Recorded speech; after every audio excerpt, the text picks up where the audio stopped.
están? Un gusto, como siempre, saludarles en este espacio de Andares por la Historia. Y bueno, estamos en un momento complicado en el ámbito mundial, dada pues la presencia de estos fenómenos que no podemos decir de otra manera más de que son naturales. Son fenómenos que la naturaleza nos presenta y para la cual en muchas ocasiones nosotros no estamos preparados. Y aquí quiero puntualizar un aspecto. De pronto a la naturaleza le atribuimos condiciones que si hablamos de inocencia de alguna entidad, pues ella no tiene ninguna culpa. Y decimos que son desastres naturales. De ninguna manera son desastres naturales. Y usted lo va a encontrar y va a saber por qué a lo largo de esta entrevista que hoy tenemos preparada, en la cual estamos abriendo Andares por la Historia ya en el segmento de entrevistas. Y bueno, a lo largo de toda esta hora vamos a platicar con el doctor Raimundo Padilla Lozoya. Usted lo conoce, es un especialista en fenómenos naturales precisamente. Y hoy nos vamos a enfocar en un tema, ya que el ser humano, en el ánimo de protegerse o de encontrar esa condición o de asumir esa condición de víctima, de pronto busca entidades que lo protejan. Cuando quienes debemos protegernos, pues somos nosotros, pero en fin, cada quien cree en lo que cree y se respeta. Vamos a hablar de los santos protectores ante los fenómenos naturales. Y para esto, qué mejor que Raimundo Padilla, quien es un especialista en el tema y quien recientemente además presentó un trabajo excepcional en el cual nos permite encontrar las motivaciones de la gente para encontrar en cada uno de los fenómenos naturales, es decir, los huracanes, los terremotos, las erupciones, las inundaciones, un santo específico. Y bueno, llama la atención y para eso hemos invitado al doctor Raimundo Padilla Lozoya. Doctor, ¿cómo estás? No, muchas gracias. Como siempre eres muy halagador y se cohíbe uno con tan buenas palabras, pero estoy muy contento de platicar o de tener esta posibilidad de dialogar ahora con tus internautas en esta plataforma que se antoja muy cómoda y pues muy plural también, porque llega a cualquier persona que se encuentra en alguna latitud del mundo, ¿no? Entonces, pues muchas gracias por por invitarme a platicar de este tema. Fíjate que ha sido interesante cómo a pesar de que uno procura enfocarse en la investigación de desastres con un enfoque más técnico, más natural, pero también relacionando lo social, se puede uno encontrar con una dimensión que regularmente pues no trabaja uno, ¿no? Que es este aspecto simbólico, espiritual, las creencias, ¿no? Y los rituales, pero pues como historiador, como antropólogo, no puedo evadir el tema y me parece que es un tema que debemos analizar, debemos platicar, porque conforme vayamos platicando nos vamos a dar cuenta de que está presente en nuestra cultura, ¿no? En lo personal, yo llegué a este tema porque estaba haciendo la investigación para la tesis doctoral y entonces en el trabajo etnográfico en Cuyutlán, Colima y en San José del Cabo, Baja California Sur, empecé a encontrarme con algunas materializaciones de las creencias o objetos a través de los cuales las personas asocian un simbolismo especial. Es el caso, por ejemplo, de las palmas bendecidas, ¿sí? O de los santos y de las imágenes religiosas que cuelgan en las entradas de las viviendas. Si tú vas a Cuyutlán y recorres las calles, vas a notar inmediatamente que hay una gran cantidad de vírgenes y santos que están en las entradas de las viviendas, junto a las ventanas, junto a las puertas, pero incluso en la entrada al pueblo hay un Cristo ahí blanco muy bonito que al turista que llega por primera vez pues le puede dar la indicación de que se trata de un pueblo católico, pero que en realidad no sabe que es un indicador de hasta dónde llegó el tsunami del 22 de junio de 1932. Lo pusieron como indicador de que hasta ahí había llegado la ola que destruyó buena parte del pueblo, dejando a 50 personas muertas. Entonces yo empecé a notar estos indicadores, me sorprendió el tema y lo empecé a recopilar, empecé a juntar evidencia. Y cuando ya tenía un montón, un buen corpus, decimos en antropología, un buen conjunto de elementos, pues empecé a cuestionar de dónde viene todo esto, ¿no? Entonces el tema me remitió a una de las preguntas pues más esenciales que tendríamos que hacernos: ¿por qué creemos en lo que creemos? ¿Por qué tenemos nuestra humanidad asociada regularmente a algún tipo de creencia? Seguramente habrá quien de plano, alguien no cree en algo, ¿no?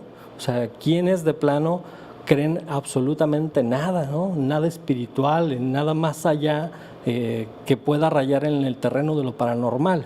Sin embargo, en la cultura occidental, pues sí es un tema bastante frecuente, lo heredamos desde los griegos, lo heredamos desde las culturas más remotas, que tenían a divinidades como seres muy importantes que conducían el destino que iban a tener al final de sus vidas, ¿no? Y entonces los protegían, los ayudaban, los aconsejaban, y sabían de esta manera, de la mano junto con ellos, sabían qué hacer en situaciones de crisis o en situaciones muy importantes como son los desastres.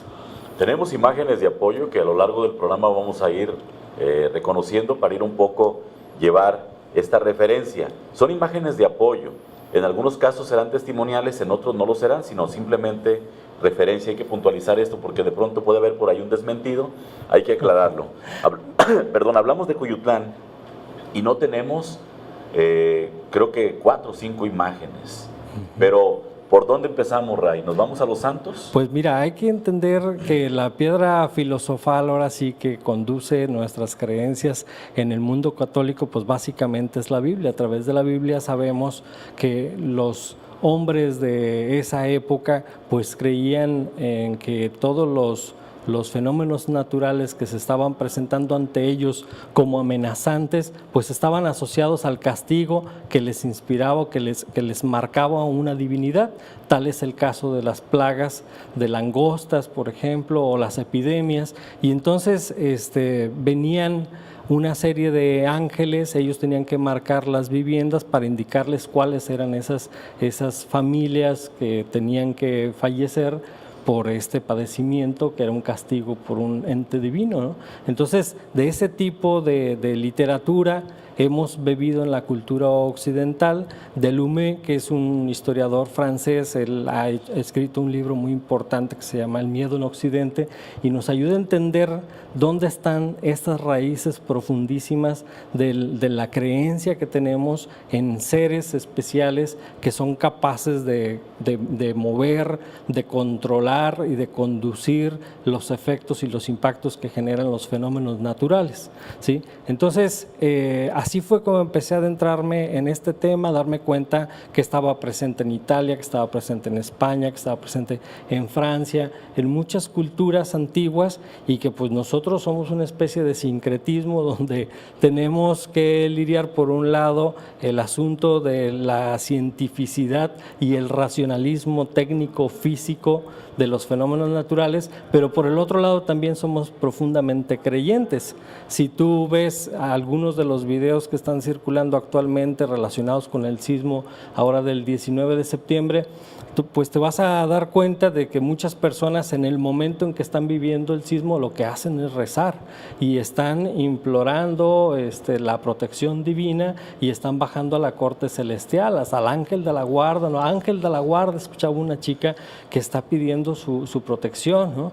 Porque independientemente de que seamos muy jóvenes, seamos reventados, seamos rebeldes, seamos delincuentes, en esos momentos pues, nos damos cuenta de que necesitamos una protección que va más allá que lo que nos puede ofrecer la vivienda, ¿no? Entonces por eso invocamos a ese tipo de divinidades. Eso estuvo medio chusco, ¿no? Porque si vimos el video, en lo que él decía una expresión muy coloquial, la repetía, trataba de rezar, el Padre Nuestro, no pudo, como que se le olvidó, como que pocas veces lo ha escuchado, pero ella, ángel de la guardia, y ángel de la guardia, y ángel de la guardia, y ángel de la guardia, era lo que... Sí, así es, repetía, y las personas también regularmente cuando se enfrentan a este tipo de eventos que pues no son tan comunes, pero que los hacen pensar en la posibilidad de muerte, pues muchos de ellos de plano se hincan, ¿sí? Levantan los brazos y quedan expuestos a lo que les vaya a deparar la protección divina, ¿no? Pero es una protección simbólica. Lo que quiero enfatizar en esta plática, pues que se trata de eso, es un simbolismo y que ningún sacerdote, ni incluso la Iglesia Católica, no te va a dar indicaciones de cómo construir una vivienda que sea sismo resistente, sino es una protección simbólica, ¿sí? Pero también es una protección que no te puedes tomar de manera técnica, ¿sí? Y que además en el plano antropológico, pues no es real, ¿sí? Sino está ahí como parte de tus creencias, es como parte del contexto cultural al cual tú asocias ciertos rituales y cierta simbología, pero en realidad no puedes confiarte de que esa es tu mejor protección ante las manifestaciones de los fenómenos naturales, ¿no? Es una protección simbólica y como simbólico nada más tiene esa dimensión. Lo que tienes que hacer es tomar otro tipo de medidas para protegerte, como las medidas que te recomiendan las instituciones, Protección Civil y las demás organizaciones que están especialmente dedicadas a analizar el tipo de construcciones y los materiales con los que construimos, el tipo del suelo donde vivimos y ver si realmente van a resistir las características del fenómeno al cual podemos estar expuestos. ¿Hay desastres naturales, Ray? Fíjate que no como tal, sin embargo, esta misma reflexión que te decía en un principio me hizo darme cuenta que a lo largo del tiempo, después de que los humanos creíamos profundamente en que todos los desastres estaban asociados a los castigos divinos, en el momento en que aparece la tecnificación en el siglo XVI, o sea, la instrumentación para conocer los fenómenos hidrometeorológicos, que es el momento en el que aparecen instrumentos como el barómetro, el anemómetro, instrumentos para medir la presión barométrica, el viento, la velocidad del viento, la temperatura, ¿sí? A través del termómetro. En este momento hay un cambio en la forma en cómo se raciona y cómo se concibe a los fenómenos que ahora denominamos naturales, ¿no?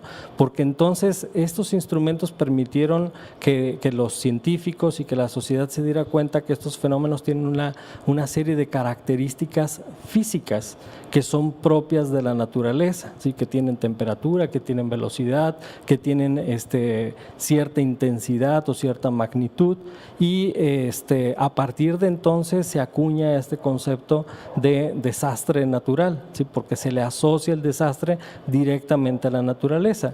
Sin embargo, al paso del tiempo, el evento, por ejemplo, del sismo de Lisboa de 1755 hizo que se reflexionara incluso en el plano intelectual, porque hay un debate entre Voltaire y Rousseau en el que Voltaire había escrito un poema, el poema Lisboa, donde describe lo que le pasó a Lisboa tras el temblor, el tsunami y un incendio que terminó prácticamente con toda la ciudad.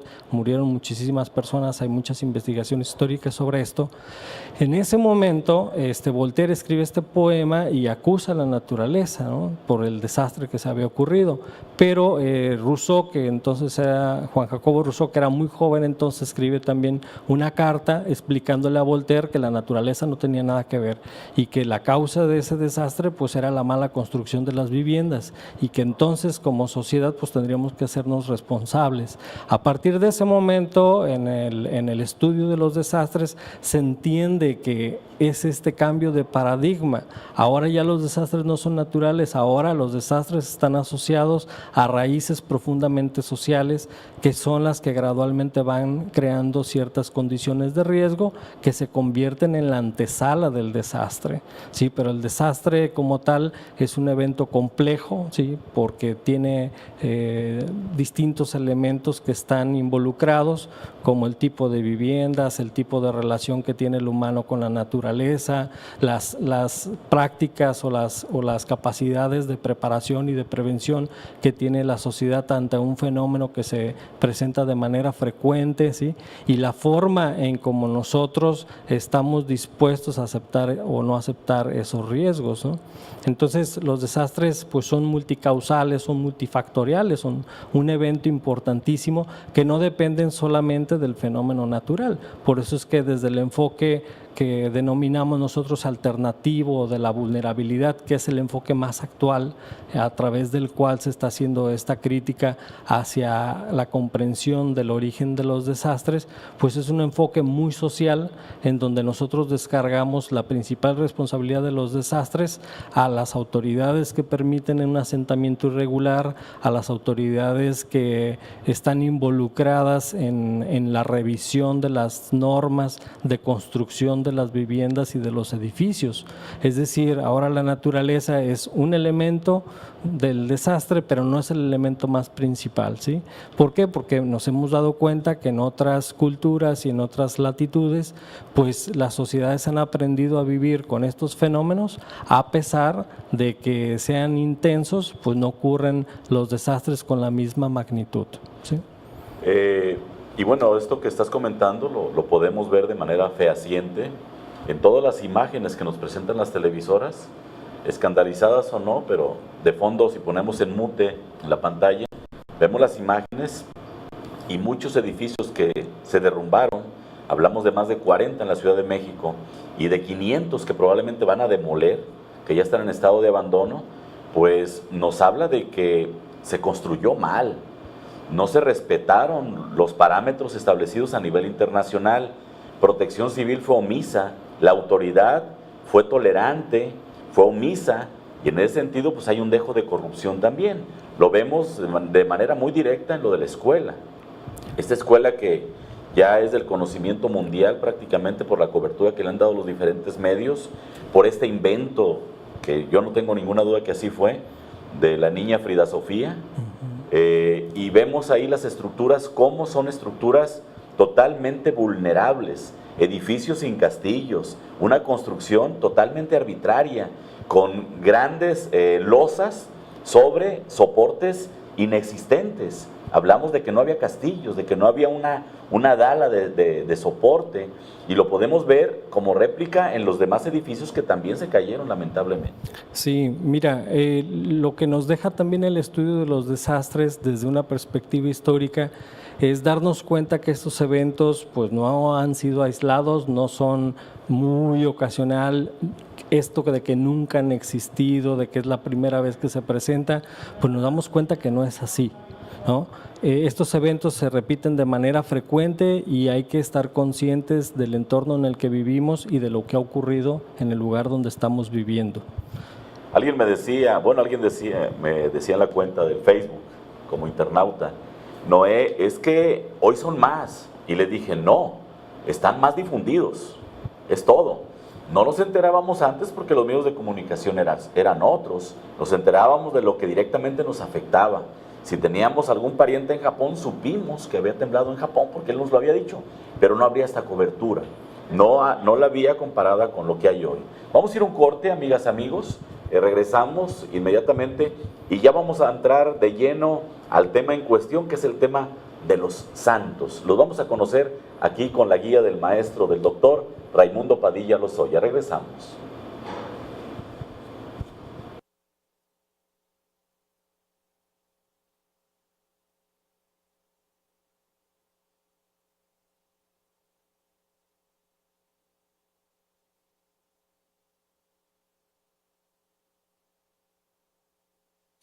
El Fogón de Comala. Comales de carne asada, pollo, tatemado, champiñones y chorizo. Quesadilla, sope, chilaquiles verdes y colimotes. También enfrijoladas y huevos al gusto. El Fogón de Comala. En 5 de mayo, número 46 en Comala, Colima. A espaldas de la Presidencia Municipal. Abrimos de 7:30 a 2 de la tarde. Descansamos los martes. Teléfono 307-2464.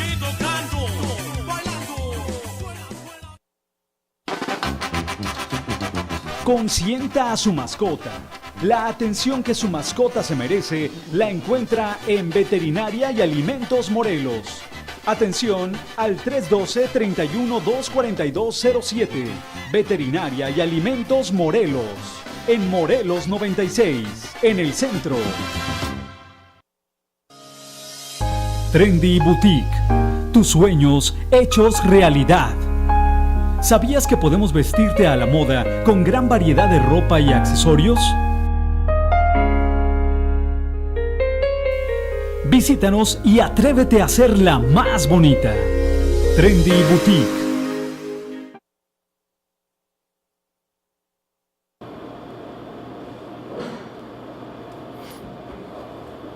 Regresamos, amigas, amigos, y bueno, estamos platicando con el doctor Raimundo Padilla Lozoya.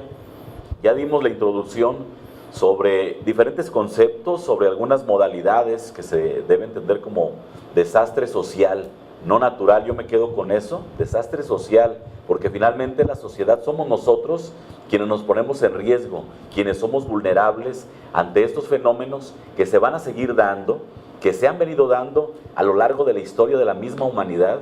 Tenemos un registro inicial por allá en el año de 1563, hay otro que como presunción le antecede en 1559, estamos hablando del siglo XVI, pero estamos seguros que hubo antes más. Lamentablemente no tenemos los registros. ¿Por qué tenemos esos registros del siglo XVI? Bueno, porque ya los españoles, con otra cultura, vinieron y tuvieron el registro que nos pudieron heredar. Lamentablemente quienes vivían aquí, los nativos de esta región, también tuvieron sus propios registros, pero no fueron para nosotros cabalmente interpretados. Como no pertenecían a la cultura de los europeos, no fueron interpretados y de alguna manera fueron desechados. Por ahí hemos encontrado petroglifos, piedras labradas, donde hay señales. Son señales de ríos cuando ven ustedes las curvitas, son señales de huracanes cuando ven esas elipses que se cierran de manera céntrica, son señales también cuando vemos olas fragmentadas que pueden ser terremotos, pueden ser derrumbes, no lo sabemos porque en nuestra cultura lamentablemente esta simbología no ha trascendido de manera suficiente como para poderlas interpretar de manera cabal. Pero bueno, vamos a irnos a los santos. ¿Qué santo es el primero que empezamos a honrar en Colima? Bueno, mira, aquí en Colima hay que recordar que el nombre primigenio es la villa de San Sebastián, porque San Sebastián fue un santo que viajó junto con los españoles y por eso le adjudican a la primer construcción en la cual ellos se sienten más seguros este nombre. Existe muy poca información que nos aporte de los rituales, del tipo de actividades que realizaban vinculadas con esta conmemoración de San Sebastián. Sin embargo, al paso del tiempo nos vamos dando cuenta que permanece esta conmemoración y que nuestros días, el 20 de enero, el día de San Sebastián, es uno de los días de las conmemoraciones más importantes que tenemos en la región. Incluso en mi pueblo, en Tuxpan, Jalisco, el 20 de enero, pues es el día de la mayor fiesta que se realiza, con danzantes como los sonajeros, como los chayacates, y todo el pueblo asiste a esta convivencia. ¿Por qué entonces hay este santo compartido entre Colima y Tuxpan, Jalisco? Bueno, hay que recordar que inicialmente el lugar donde estamos viviendo nosotros, según documentos históricos, recibió el nombre de Tuxpa y que a la llegada de los españoles, los franciscanos, se llevaron a los indígenas al pueblo donde se encuentra asentado actualmente Tuxpan, Jalisco. Entonces, este tipo de creencias pues se comparten. Es así como compartimos la creencia en San Sebastián y como lo conmemoramos el mismo día 20 de enero, porque es parte de un santoral, ¿no? Además, el santoral es un documento que se creó a partir del Concilio de Trento, en donde se establece de manera muy clara qué fechas se debe celebrar a qué santo y con qué características se le tiene que celebrar. ¿Qué ocurría? Que en el año 300 todavía no se santificaba, o sea, todavía no había fieles que fueran santificados, ¿sí? Y que durante los siglos posteriores, incluso en el año 1200, cualquier persona que tuviera una serie de virtudes excepcionales podía considerársele un santo. Y entonces las personas de las poblaciones pequeñas, a alguien muy particular que destacaba en la comunidad por algún acto heroico, lo enterraban y le construían un pequeño nicho, un pequeño templo, a donde le iban a rezar y donde lo iban a adorar. Pero entonces el clero católico se dio cuenta de que pues esto estaba generando una gran cantidad de santos y que cualquier persona podía ser santo aunque hubiera tenido algunos pecados. Entonces procuraron normar, ¿sí? La santidad. Y fue así como en el año de 1400 ya se establecen criterios muy claros para nombrar santo a alguna persona. Entre los criterios más específicos está el que se le haya reconocido un milagro durante la vida o muerto. Que es algo anormal, ¿verdad? Que es algo, digamos, considerado anormal desde el enfoque físico, sí, pero que entre el clero y entre los creyentes, pues es algo muy, muy normal.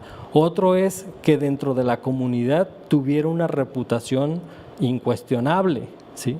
Y el otro criterio es que se construyeran historias en torno a este personaje. Es el caso, por ejemplo, de San Felipe de Jesús, que en el momento en que es martirizado, ya con el martirio, él ya tenía muchos puntos a su favor para a futuro convertirse en santo, ser beatificado y convertirse en santo. Sin embargo, se busca construir por medio de textos una biografía de sus eventos más importantes durante su historia de vida, para justificar al personaje y las actividades más notables que había realizado, ¿no? Entonces ahí es donde destaca que estudió en los mejores colegios religiosos y que sirvió en las Filipinas como parte del grupo de misioneros franciscanos, ¿no? Y que además pues fue martirizado, ¿sí? Y que además en el momento en que lo iban a crucificar pues dijo 3 veces Jesús, Jesús, Jesús, y él pidió ser el primero en ser crucificado. Entonces estos elementos lo convirtieron en un candidato especial para convertirse en 1860 en el primer santo de México, ¿sí? Y en el primer santo varón de Latinoamérica.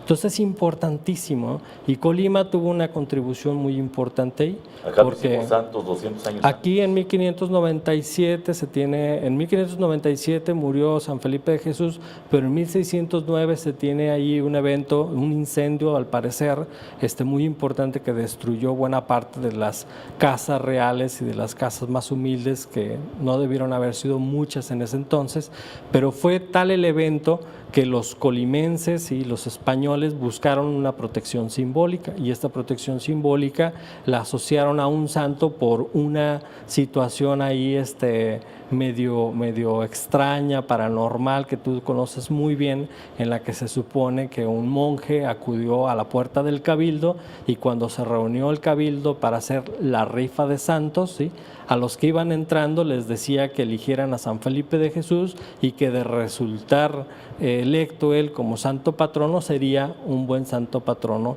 para la villa de Colima. Y entonces, de manera sorpresiva para todos los asistentes, 3 veces consecutivas salió el nombre de San Felipe de Jesús, y fue así que lo honraron. Y ya cuando buscaron al monje que estaba en la puerta, pues se dieron cuenta que no estaba ahí, y entonces empezaron a decir y a gritar que había sido el propio santo San Felipe de Jesús el que se había presentado a promocionarse, ¿no? Entonces este modelo político, democrático, pues existía desde tiempos... Sí, aunque todavía no existía el concepto de democracia. Muy antiguos, ¿no? Sí, encontramos entonces a San Sebastián como santo protector ¿contra qué? Como uno de los primeros santos protectores. En ese tiempo los problemas más importantes para los españoles eran las sequías, y eran también las tormentas, y eran también las erupciones del volcán y los sismos, como lo son ahora para nosotros.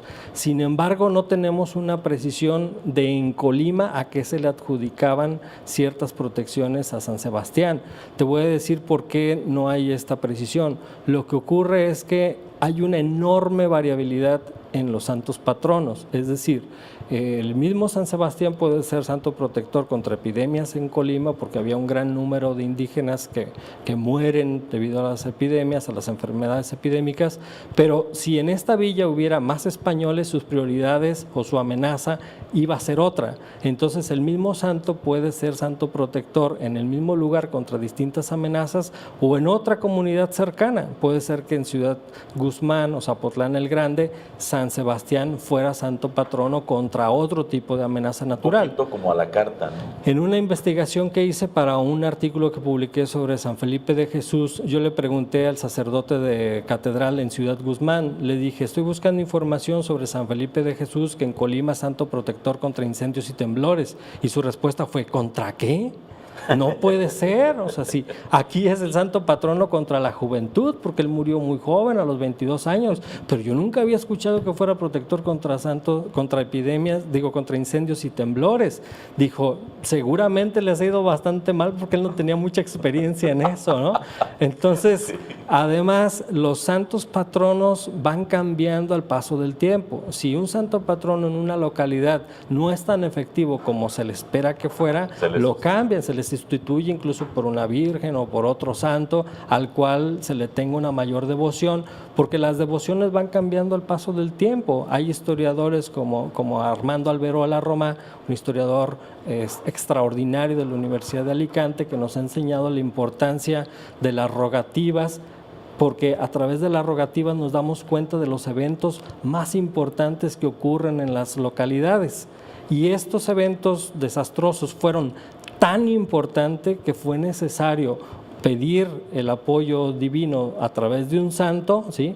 O realizar una serie de rituales, misas, novenarios, etcétera, para sentirse protegidos y salir adelante. Pero además no solo eso, o sea, los santos patronos son parte, yo lo he publicado también en algunos textos, son parte de lo que podemos denominar una gran estrategia simbólica de protección ante las amenazas naturales. ¿Por qué? Porque dentro del clero católico existe una estructura, ¿sí?, de la manera como se tiene que realizar el ritual hacia un santo. O sea, si ocurre, vamos a poner un ejemplo, ¿no? Si se presenta una epidemia importante aquí en Colima, ¿sí?, o la erupción del volcán, por ejemplo, se vuelve insoportable, ¿sí?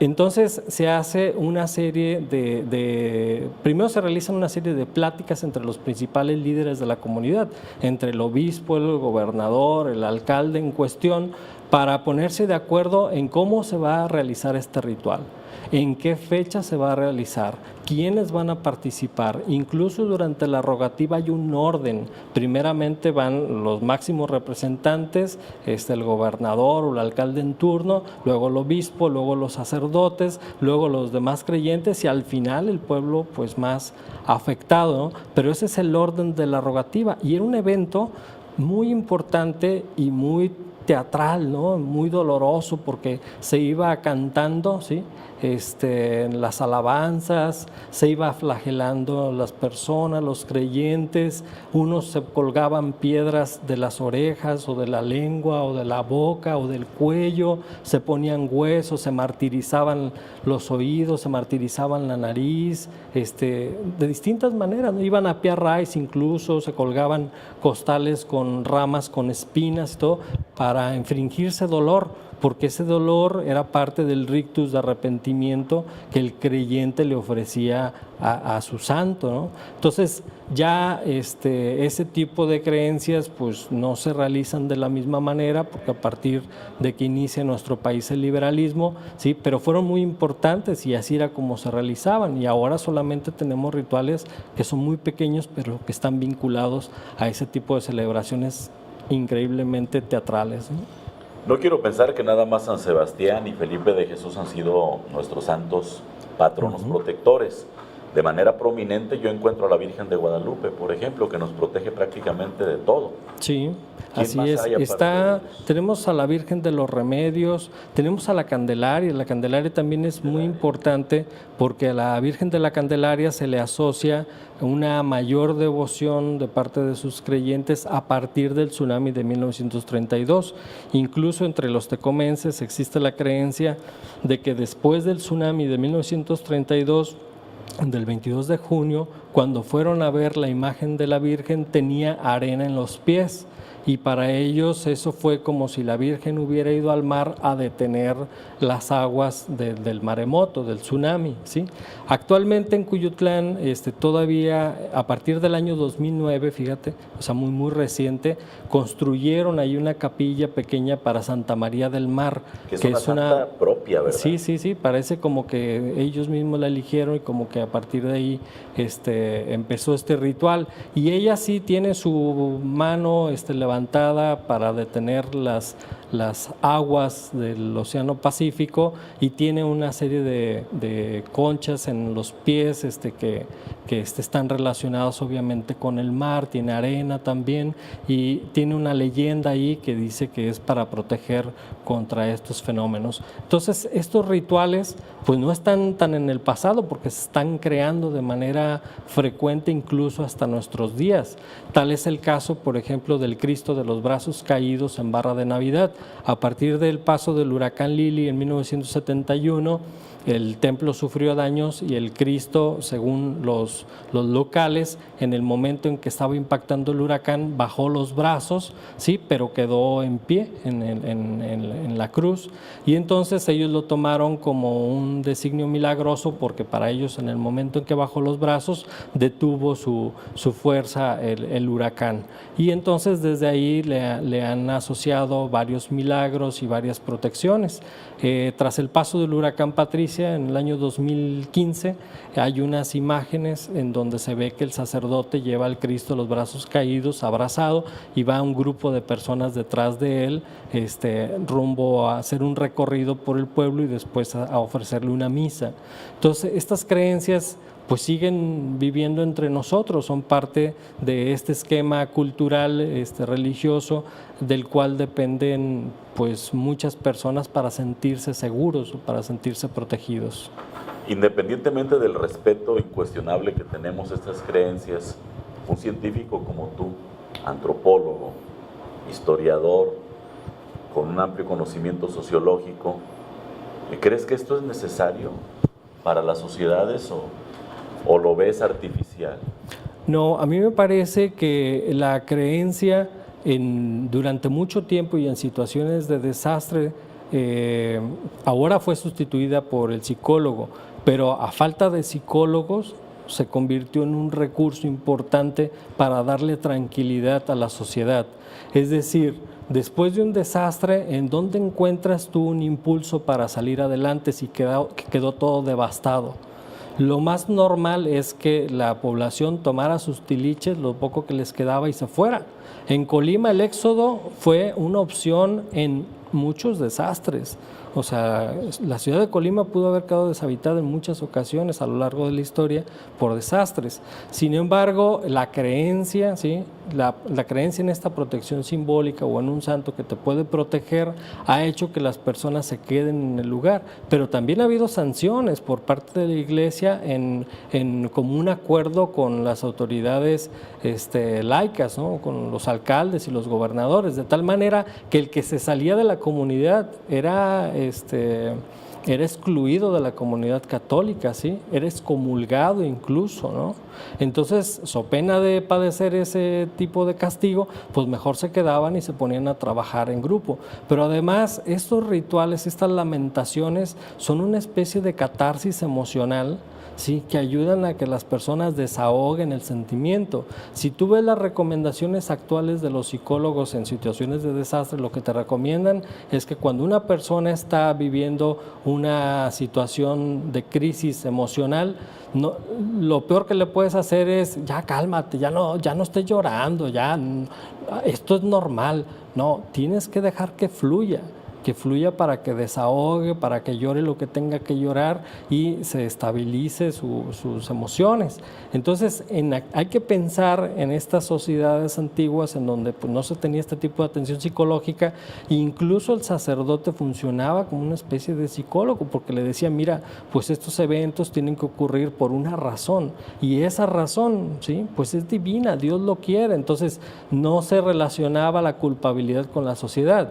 Nosotros tenemos un doble problema porque además nos hemos dado cuenta que ni el fenómeno natural es el causante del desastre, ¿sí? Y que tampoco son nuestros pecados. Entonces tenemos siempre que buscar un culpable y ese culpable regularmente puede ser una autoridad, ¿no? Por eso nosotros decimos que los desastres tienen nombre y apellido, porque siempre hay un político detrás del desastre que fue el que autorizó un asentamiento irregular o un tipo de construcciones en malas condiciones. Para el caso de Colima, lo que llama la atención es que hay muchos santos patronos. Si tú revisas los templos que hay en el estado de Colima, cada templo está asociado a un santo patrón y ese santo patrón pues tiene una protección particular y esa protección particular a los historiadores nos muestra cuáles han sido los eventos más importantes que han ocurrido en la localidad y fueron tan importantes que fue necesario nombrar un santo. Pero también nos deja entrever que las autoridades de protección civil pues tienen que hacer un trabajo mayor para que las personas pues crean más en ellos en lugar del santo como tal, ¿sí? Entonces es mejor estar bien protegidos, tener algunas formas de prevención, mejorar la vivienda en lugar de estar confiados en que el santo va a venir y nos va a proteger de que el techo nos caiga encima. Vamos a ir a un corte, Ray, gracias por esta explicación. Y al regreso vamos a platicar de quizá de algo que usted no conoce, no sabe, lo vamos a aportar aquí. Se llama las 4 cruces protectoras de Colima. Le voy a dar la ubicación precisa de estas 4 cruces para que usted las conozca y de alguna manera tratemos de encontrar a qué se refieren y contra qué nos defienden a los colimenses estas 4 cruces que se encuentran emplazadas precisamente en la capital del estado, en la ciudad de Colima. Al regreso.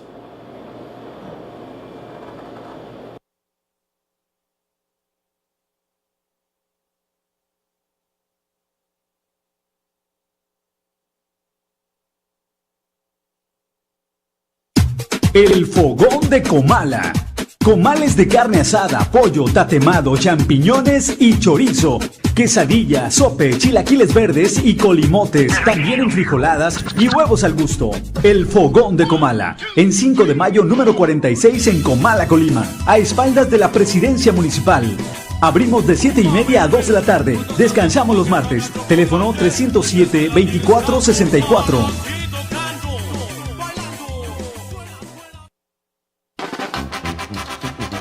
Consienta a su mascota. La atención que su mascota se merece la encuentra en Veterinaria y Alimentos Morelos. Atención al 312-31-24207. Veterinaria y Alimentos Morelos. En Morelos 96, en el centro. Trendy Boutique. Tus sueños hechos realidad. ¿Sabías que podemos vestirte a la moda con gran variedad de ropa y accesorios? Visítanos y atrévete a hacerla más bonita. Trendy Boutique.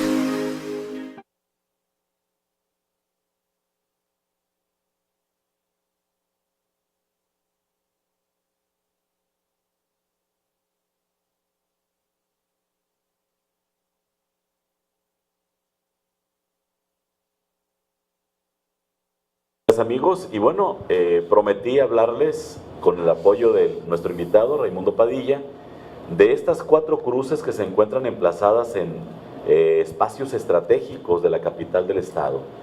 Una de las cruces, no voy a decir el orden, pero señalo la primera para darle un orden a mi monólogo. La podemos encontrar en la calle Nigromante,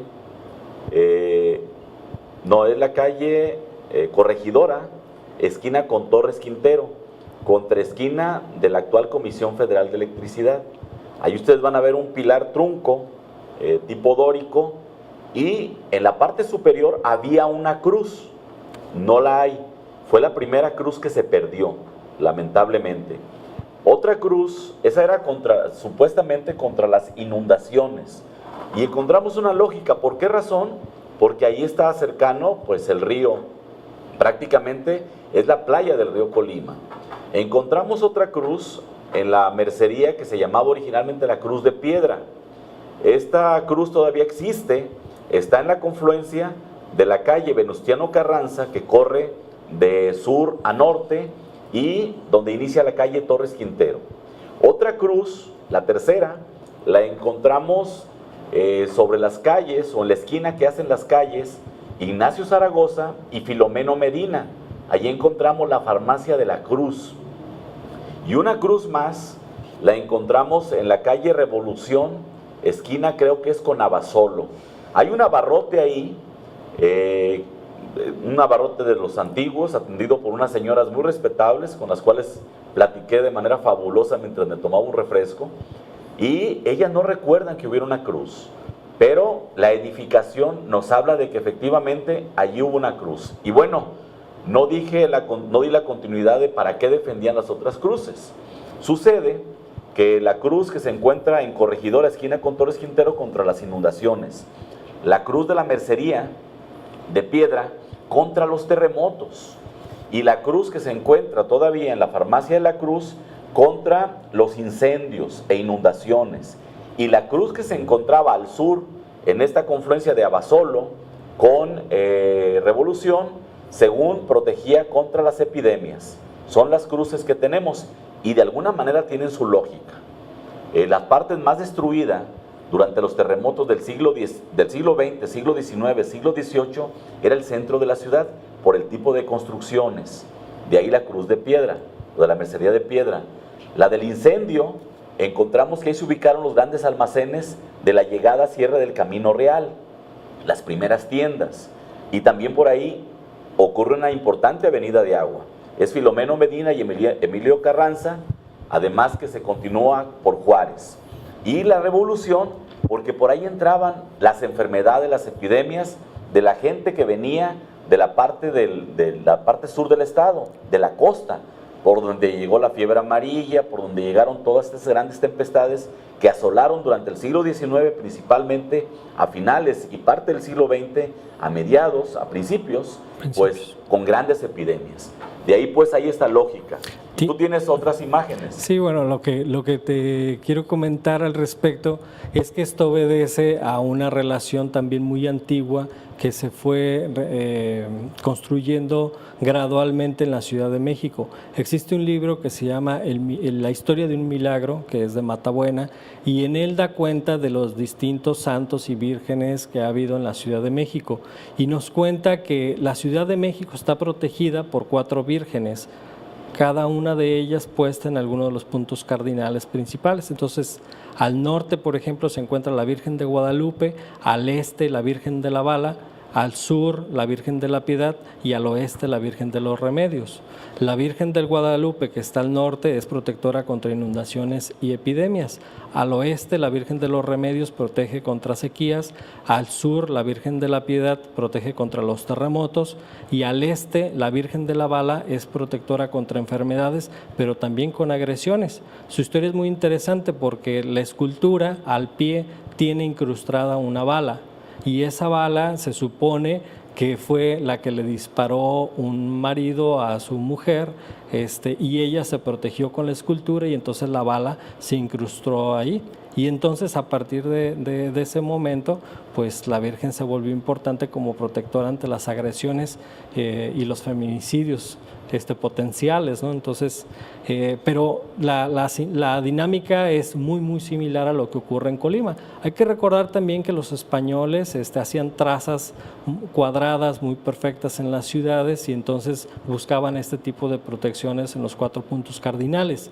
Los huracanes inicialmente eran conocidos como tormentas de 4 vientos. El primer reporte que se tiene de un huracán en la historia ocurrió en China en el año 967, 968 por ahí, y lo documentó entre otro chino que no me acuerdo exactamente cómo se llama, pero hay uno muy importante que se llama Can Liu, y él señala que este relato pequeñito del huracán es un huracán porque dice una tormenta de 4 vientos, ¿sí? Es decir, una tormenta que golpea por los 4 vientos. Entonces, esta relación con los 4 vientos pues era una evidencia de que podías recibir desde cualquier ángulo algún tipo de impacto y que ante eso tenías que protegerte por estos medios divinos, ¿no? Además, los agricultores tradicionales colocan cruces, una en cada esquina de su parcela, que regularmente puede tener una forma rectangular, ¿no?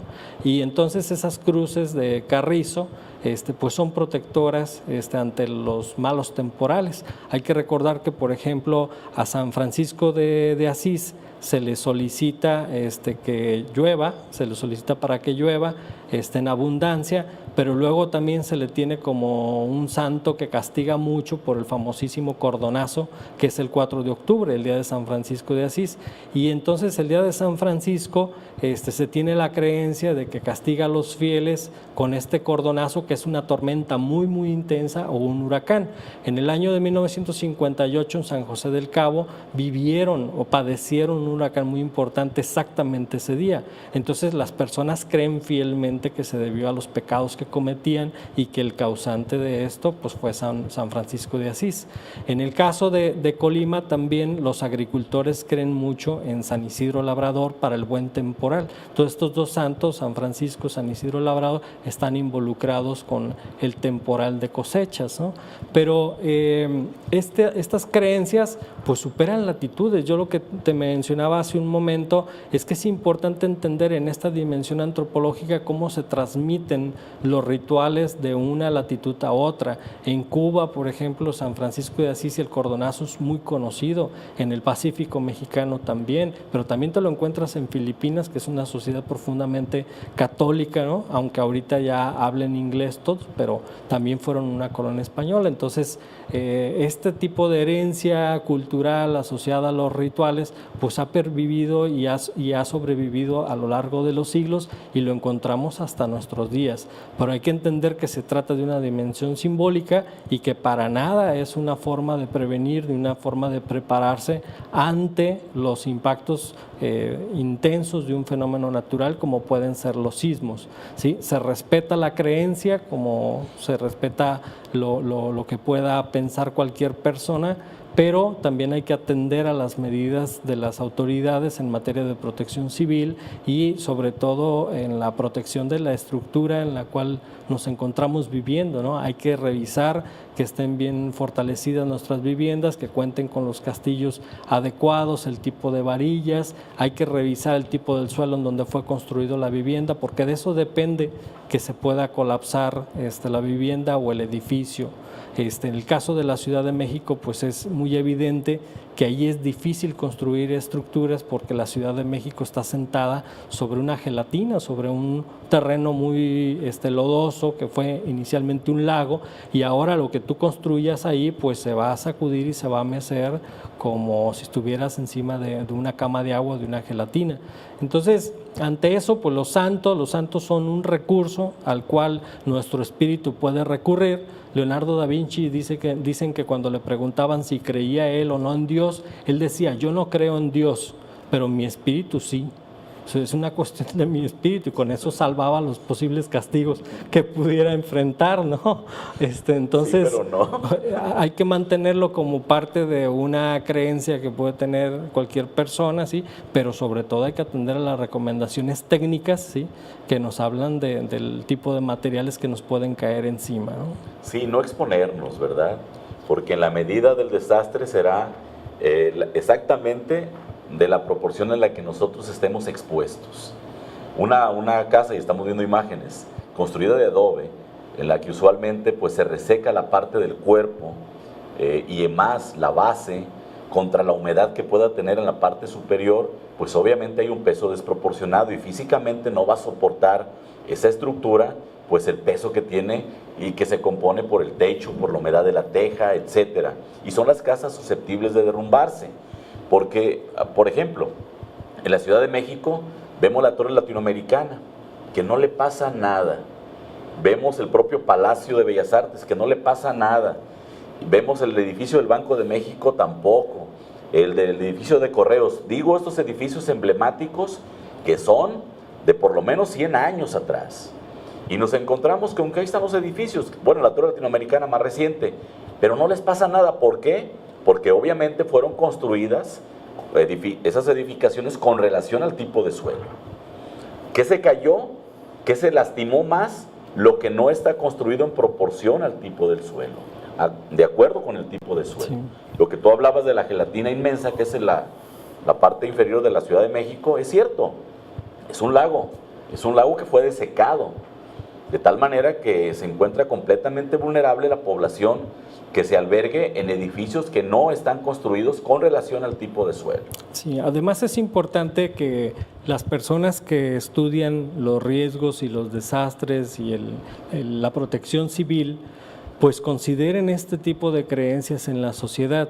¿Por qué? Porque si tú diseñas un programa de intervención en una comunidad para protegerlos ante una amenaza, y estas personas resulta que son profundamente creyentes de un santo protector, pues así les lleve la tecnología de avanzada más importante, ellos van a seguir confiando en este santo, ¿sí? Y entonces eso pues es un problema porque no permite que el instrumento o que el plan o que el programa que se pretende ejecutar ahí funcione, ¿sí? Porque las personas van a seguir creyendo en lo que han creído sus abuelos, sus papás y sus más antiguos ascendentes, ¿no? Entonces es importante considerarlo. Y luego también es importante que nuestras autoridades pues le inculquen a las personas la creencia más en los sistemas constructivos, en el desarrollo de obras que permitan evitar las sequías, por ejemplo, y no asociarse tanto a los rituales religiosos y no promoverlos en demasía, porque luego de repente pareciera que algunos funcionarios le piden más a Dios que traiga la lluvia en lugar de generar presas o de generar otro tipo de obras que ayudan a evitar la escasez de lluvia. Entonces yo creo que en esos dos sentidos es importante, ¿no? Hay que decirle a la gente en que insistir que puede creer, pero que sobre todo confíe en las técnicas que hay constructivas para mejorar la fortaleza de las viviendas. Y yo, con tu reflexión, retomo el hecho de Cuyutlán. Encontramos que Cuyutlán, como zona de mar abierto, igual que el Real Pascuales, Boca de Apisa y toda esta franja, el Paraíso, por supuesto, son susceptibles de enfrentar tsunamis. Este tsunami del 32 del que tenemos el registro, pues no fue el primero, Hay por lo menos el registro de otros dos fuertes durante el siglo XVIII y siglo XIX y este del siglo XX. Entonces, debemos estar prevenidos. Si bien ya pusieron la imagen de esta Virgen, de la Virgen del Mar, pues hay que prepararnos de manera adicional, principalmente distanciándonos de la exposición en la que se encuentra la gente y que la hace vulnerable en este momento. Sí, hay tres elementos fundamentales, un desastre. La exposición ante la amenaza, o sea, hay que retirarnos de la amenaza, ¿sí? Las condiciones vulnerables de pobreza, marginación, de exclusión, de falta de capacidades de planeación, ¿sí? Y luego también el fenómeno natural. Entonces, si consideramos estos elementos, nos vamos a dar cuenta que podemos ser susceptibles a un desastre, pero también podemos reducirlos. Ray, yo quisiera que para cerrar, porque quizá la gente se nos perdió un poquito, nosotros mismos, pudiéramos recapitular los santos y sobre qué pueden defender en la región de Colima. Bueno, si quieres insistir en ese asunto, pero tenemos el caso de San Felipe de Jesús, que es santo protector contra incendios y temblores. Tenemos a la Virgen de Guadalupe, que es protectora contra epidemias. Tenemos a San Isidro Labrador, que es protector o cuidador del buen temporal. Tenemos a ¿cuál otro me falta? San Sebastián, por ejemplo, que también es un santo al cual están asociados las enfermedades y la escasez de lluvia. Tenemos a San José, el Señor del Perdón. Aquí en la región, ¿no? Son santos muy, muy importantes. En el caso de Guzmán, San José, por ejemplo, cuando la erupción de 1913, la población acudió ahí para pedirle al alcalde que les permitiera sacarlo, y después de hacer un recorrido por todo el pueblo, a las 8 de la noche lo regresaron y en ese momento dejó de caer ceniza. Para las personas esa coincidencia fue una manifestación más del milagro de San José. Entonces, ¿cómo hacemos desde la ciencia o desde la antropología y las humanidades para convencer a las personas que tienen que creer más en protección civil? Es complicado porque las personas suelen creer más en los mitos que en lo que les pueda decir un especialista en gestión de riesgos y desastres. En síntesis, Ray, yo me quedo con la reflexión en el sentido de que hay que autoprotegernos, hay que ver el elemento lógico o por lógica que nos puede dañar y no exponernos. No es ponernos ante un incendio, digo, sabemos que a determinada distancia el calor deja de ser calor para incendiarnos. Sabemos también que si nos ponemos a la vera de un río o incluso habitamos cercanos a un río, podemos ser susceptibles de la inundación, podemos resultar víctimas de esa inundación. También en un terremoto, ver qué nos puede caer, quitar los objetos que puedan caer o bien afianzarlos para que no suceda esto. Si estamos en una estructura que vemos endeble porque es apariencia y lo podemos notar, si el edificio está medio chuequito o chueco, pues definitivamente no acceder a él o evitar estar en él. Por otro lado, los huracanes. Si nos ponemos cerca de la costa, casi en automático, podemos asumir que en un momento dado vamos a enfrentar una situación de riesgo de ese tipo. De tal forma, pues, que no hay mejor prevención que esa, la de prevenir. Hay que alejarnos, hay que distanciarnos, no hay que enfrentarnos, porque al final salimos perdiendo, somos más vulnerables. Ray.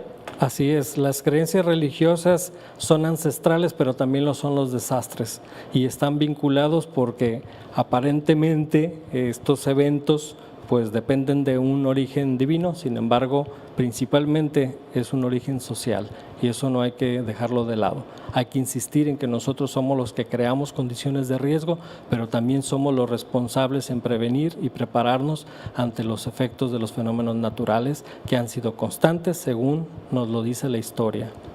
El doctor Raimundo Padilla Lozoya con nosotros en esta ocasión, hablándonos de los santos con relación a los desastres sociales. No hay desastres naturales. Los saludamos en el siguiente. Un abrazo a todos ustedes y gracias a todo el equipo de producción.